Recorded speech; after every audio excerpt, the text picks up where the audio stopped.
Hey everyone, it's RanDoM, aka Mark RanDoM, stand-up comedian. I'm a performer, musician, novelist, philosopher. The reason I'm making this video is based on offensive comedy and how people seem to have been divided on the issue of what quote-unquote offensive comedy is. Comedy has been divided by two conflicting ideologies, and the paradox is that they're both right. One side believes the morally righteous thing to do is to never joke about horrific or traumatic things that happen in life, to always hold reverence to them and never talking about them in any way that isn't honoring them as sacred. The other group of people believe that there is power in reframing the narrative and trivializing it and mocking it. It's taking back power to just dehumanize the situation and let it go. The schism is you can't say one group is right or they're both right, and that's because of the paradox of life and death. All horror and tragedy in life comes from life being unknown, not knowing what happens when we die, what the meaning of life is or consciousness is. And in this, since we don't know that, we try to control how we feel, or we try to seek answers, or we try to make understandings of things. And the egolessness to just accept unknown determinism is just the energy. But humans are suffering because they don't have control and they don't want these sort of things to happen again. So we exist in a world where there's war, genocide, murder, starvation, rape, illness, poverty, terror, trauma, anger, rage, negative, dark, nightmarish energy. What happens in the unknown nature of life is it creates a paradigm of terror for survival and desire for survival, so all humanity is caught in this toxic cycle of fear and desire that biologically wired them from birth, and the existential unknown, what happens when we die, the meaning of life, only adds to that toxic cycle of fear and desire. Therefore, it creates this human's ego, which is the need to self-identify and or the need to self-preserve, and in that is the psychological makeup of not mocking those things or people who feel that way. What people don't give enough credence to is people who are triggered by jokes. Words are loaded because they outrage, they lash out, they have a volatile reaction because it triggers. But what I believe, and this is why I believe triggering is a good thing, is I believe that's healing. I believe comedy is supposed to be this psychic alchemy where if you go to a comedy show and they're talking about domestic violence, they're talking about cheating in relationships, they're talking about being betrayed, they're talking about murder, they're talking about AIDS, they're talking about politics, and one thing triggers you, you should be thanking that comic of like, they unveiled some psyche in your subconscious scar that you haven't fully dealt with or that you haven't fully understood why, and that's why you're having that reaction. I think we need to focus not on comedians to not say triggering things, but to honor what triggering is. It's an opportunity to grow. It's an opportunity to learn that we've taken these pre-selected narratives and attached them to our identity and ego. To truly be egoless is to just release it all and let it go. But the problem is our identity wants to hold on because we don't want our suffering to be all for nothing. If you're someone who survived something like a genocide or a Holocaust or raped your whole life, you don't want a comic to make it feel like it was all for nothing. You want to hold meaning to it. Whereas the other side is just realizing that the existence of life is to let go. We can't hold on to our trauma forever. You can't be remembered as a legacy, as a savior forever. You're just here temporary and we don't know the meaning of it and we have to let go. So what's happening when someone is triggered is it's like their psyche and their foundation of reality is starting to be torn. And that's not something to take lightly. I think in the media, we mock people who are triggered by jokes because we're like, grow thicker skin. But what's happening is their mind's like, oh my God, if that's wrong, then this is wrong and this thing. And then their whole fabric of reality and identity could tear apart, which we all need because it's all ego. It's not real. It all means nothing in the ever-flowing nature that we're all energy. But the problem is some people can't handle that. Being triggered by comedy and then delving deep into that is a psychedelic experience that you're reforming your identity. Everything you knew is wrong, or reality is changing in perceptions. your mind forms a cognitive dissonance to stop people from saying offensive jokes because in your mind, it's not healing. In your mind, it would be ego shattering. The way I see it is that sort of psychosis that makes you feel like everything is wrong to reevaluate is healing, because then you can grow from your trauma and you can move forward and become stronger for it.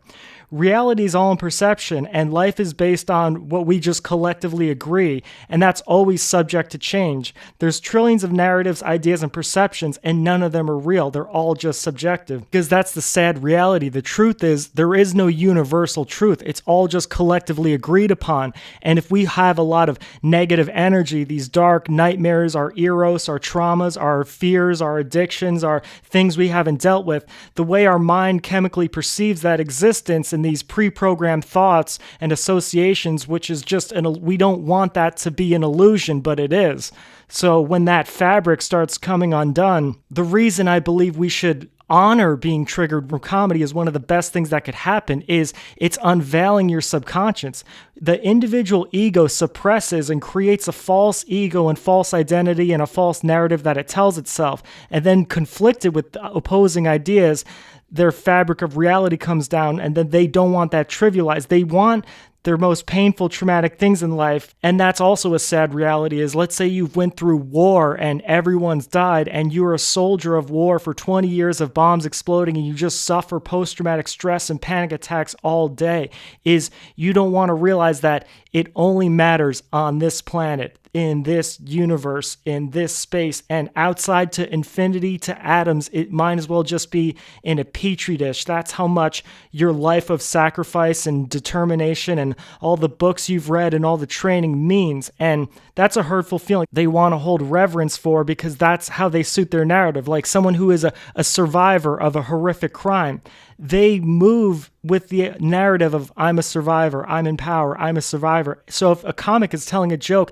that unveils their ego to be, you're not a survivor, you're weak and helpless, it kind of shatters them to where they have to go, oh my God, I don't want to accept the ego, which is just still an illusion, that I'm weak and helpless because of this event. So then it makes a conflicting paradox, which the ironic thing is, you're not a survivor or you're not helpless. Again, these are all just ego identities that we make. Triggering in comedy is psychic, because if you're triggered by a joke, it's unveiling things you weren't aware of. My comedy, at least, I hope to be empathetic, but also a psychic sort of alchemy cure for you.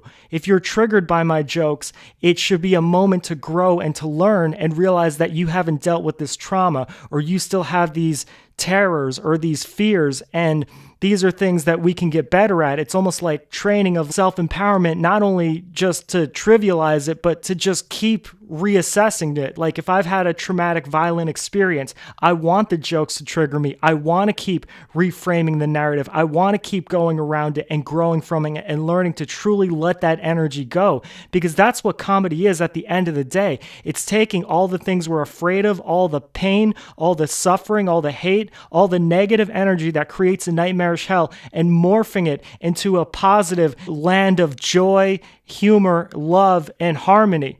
And I think that's where people got mixed up, because unfortunately, many comics in the mainstream, and it's been promoted, are these like egocentric assholes that are just shitty and spiteful towards people, when the true purpose of comedy is to be empathetic, that we're all in this together. The reason I'm saying these offensive things is so we can all laugh. Everyone's in on the joke. Even if you're the butt of the joke, we're supposed to all be egoless, and that we're all butts of the joke at some point, and that's what brings us together. We've all slipped and fell or done embarrassing things, and that's the true essence of comedy that no one really talks about. Is comedy is supposed to be empathetic. Comedy is supposed to be bringing us together.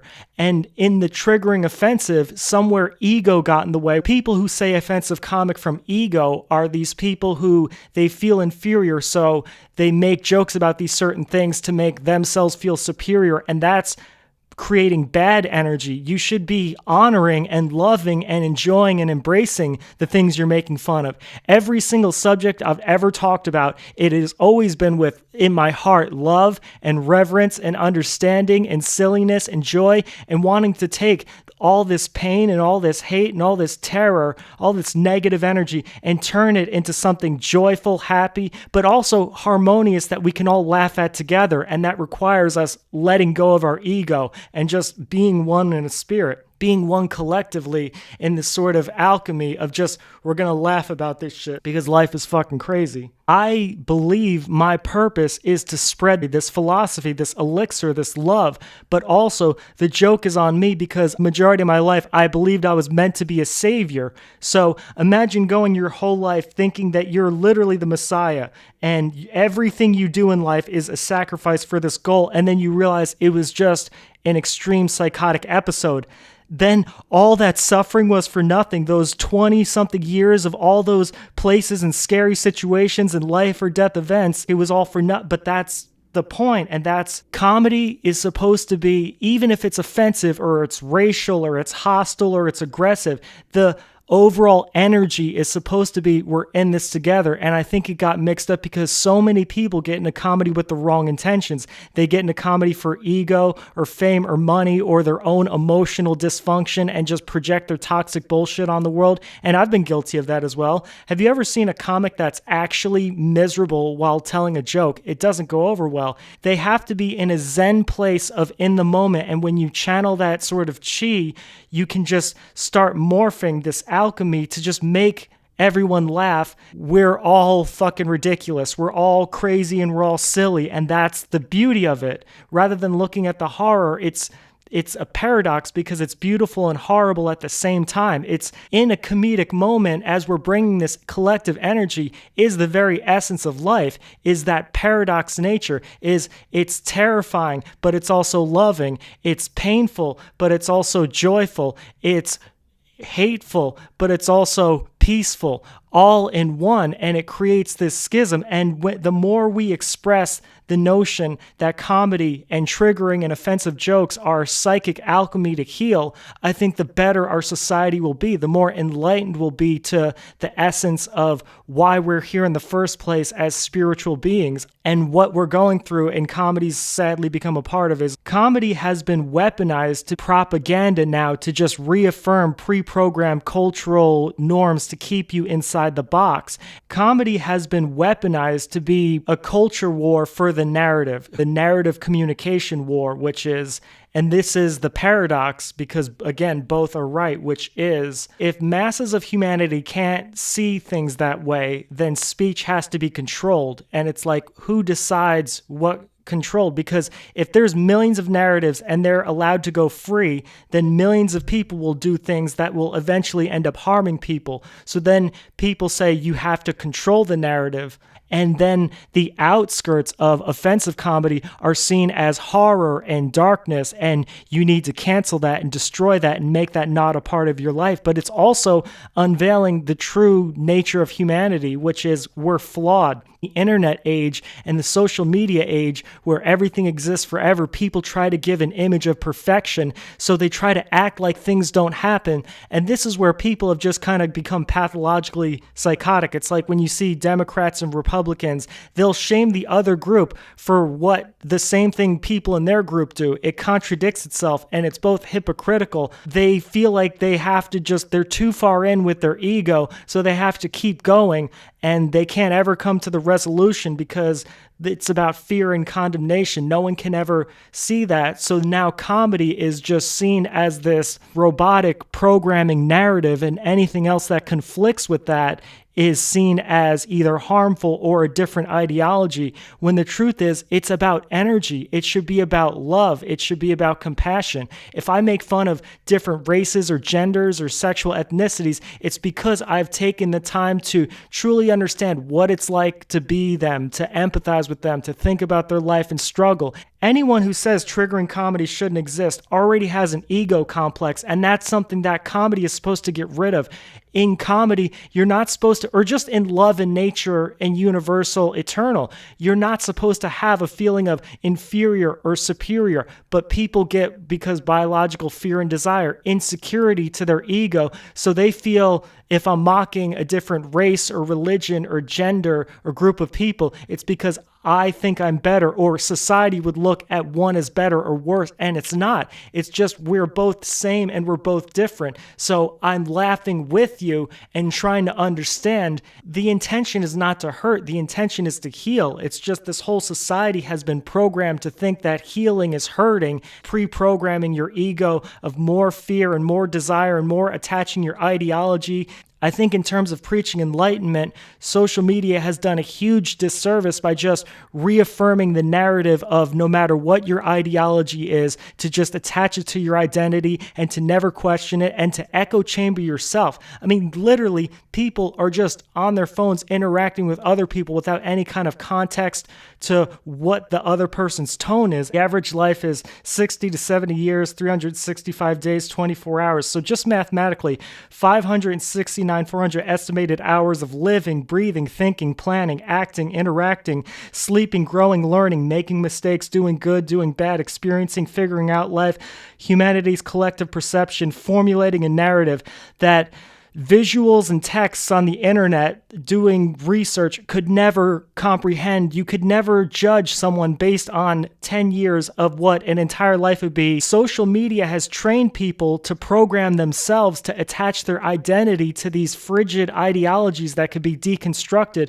I tell you, we need love, we need compassion, but it's in energy, it's in feeling. If you watch videos of my stand-up comedy, you're going to perceive it from your pre-association narrative based on your environment and based on culture and based on what the media is programmed. You're not going to feel the energy and the vibration and frequency that I'm giving off to you, which is love, compassion. We're all in this together, egoless liberation. And this is Mark RanDoM's comedy philosophy, that comedy, or at least my soul, my intent is to have it as an alchemy elixir, to be offensive and triggering so we can unveil all our dark shadows and heal that, so we can take negative fear, pain, hateful, dark energy and transform it like alchemy into joy and laughter and letting it go and moving forward as humanity. Love and compassion and egoless spirit of we're all one is loving everyone by understanding it. Hey, what's up everyone? It's RanDoM, aka Mark RanDoM, rapper, stand-up comedian. I wanted to create this to kind of give my message to the world and everything I've learned in my life. War is obviously bad, and that makes us question the value of life, but people who say love and peace is what could solve it based on hate, but they're not truly understanding the problem. Where is that hate coming from? Where is war coming from?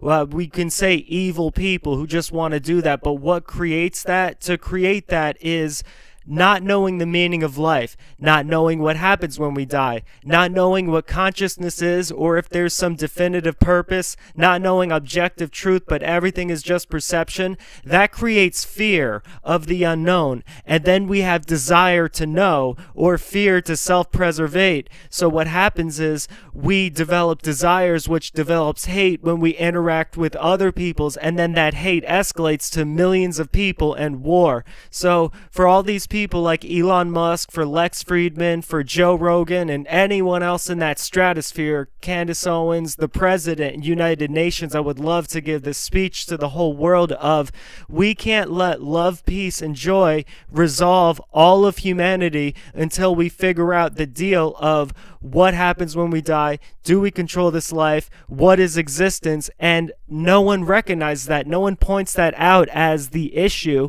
And I feel like if we thought about it more, we could all, because it's something we all collectively deal with. We're all afraid to die. We all don't know what happens in this life. We don't know the meaning, and we desire to do something or express something, and then that creates hate because we're trying to move through it.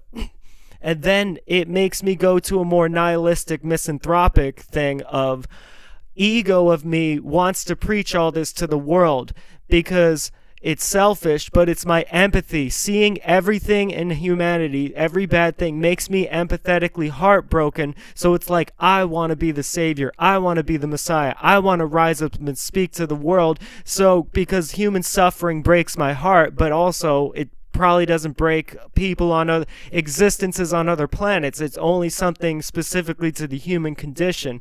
So my message is like my ego, but that's my spirit intent. And then unfortunately, when you get into spirits, you think of like life beyond itself? Like, what if we're in the third dimension, there's a fourth and fifth dimension that make the value of life seem like a dream or like a distant memory? So now we have these collective ideas that I believe is kind of responsible for the answer. And the sad thing might be, for instance, people who manipulate human extermination or war on extermination. We all think that's bad because we all think life has value. But what if that's what we're supposed to do? We are like almost kindness, and I don't believe this, nor do I want this to be the truth, but what if like kindness, compassion, love was a biological accident and we were here to destroy each other, exterminate each other in war, and we used to only have those emotions, but then all the other things kind of took us sideways. And the reason I feel that is because, like, what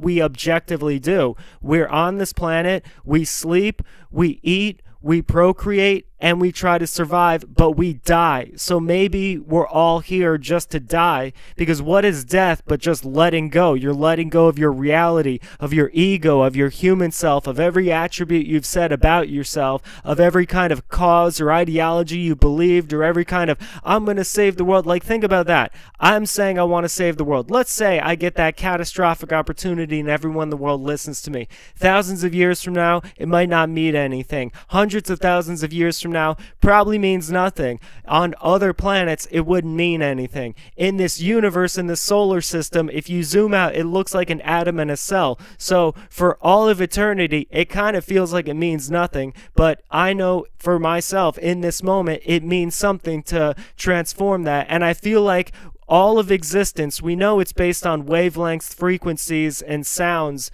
Not sounds, but frequencies and vibrations. And that's what life is. And we all exist on billions of different, trillions of different frequencies, energy, wavelength, vibrations. So it's figuring out this, and I could base it down to just positive and negative, and then there's more than positive and negative, but it's like we exist in fear and love and hate and peace and pain and joy. And I feel like we are all collectively connected. So for instance, if you have millions of people afraid, you will conjure something that is fearful. Or if you have millions of people that hate, you will degenerate a society. And I feel like that's what heaven and hell is. Hell is if every single human on the planet thought about fear and hate and their suffering and just negative, it would be a nightmare hell of war, starvation, poverty. But if everyone collectively, with their minds and their words and their actions and their thoughts, which they have proven creates biological cells, your thoughts and your emotions are atoms you put out into the existence and interacts with other energy. So if we could somehow transform this alchemy of all of our fear, pain, and hate into love, joy, and peace, if most of the world did that, and then more than most of the world, we would slowly, collectively evolve our energy, frequency, wavelength, vibrations to a higher plane of existence, and maybe we could understand more the meaning of life or what happens when we die. And maybe that's the good and evil forces. There's like 6th dimension people playing like a chess game in 3rd dimensions of like, let's see if we can manipulate them to fear and destruction, and then the others like, let's see if we can open ourselves to the 5th dimension and know eternity and become one with God while we're in this existence. Like, it doesn't have to be a life or death thing. Like, we're alive in consciousness or we die and other consciousness. It can be both at the same time, existing in eternity. And I'm just trying to create a positive experience for humanity of taking all their collective negative energy and transforming it and realizing like that whole, it's negative, realizing that whole negative and positive need to be there to balance each other out. But what if you could have a negative atom that had a positive and negative, and then that positive and negative would have a positive, negative, negative, and a positive, and then that negative would have a positive, negative, negative, positive, and then that keeps multiplying as it divides, and then the positive you have goes from positive, and that positive has positives and negatives, and that positives and negatives, they both have positive, negative, negative, positive, and then this one is negative, positive, positive, negative, and then that keeps multiplying downwards and dividing where it's positive, negative, negative, positive, and then a positive, negative, negative, positive, and then it's a positive, negative, negative, positive, slash positive, negative, negative, positive, and it just keeps going like that in infinity. So the reason I don't do podcasts, and I'm calling this a non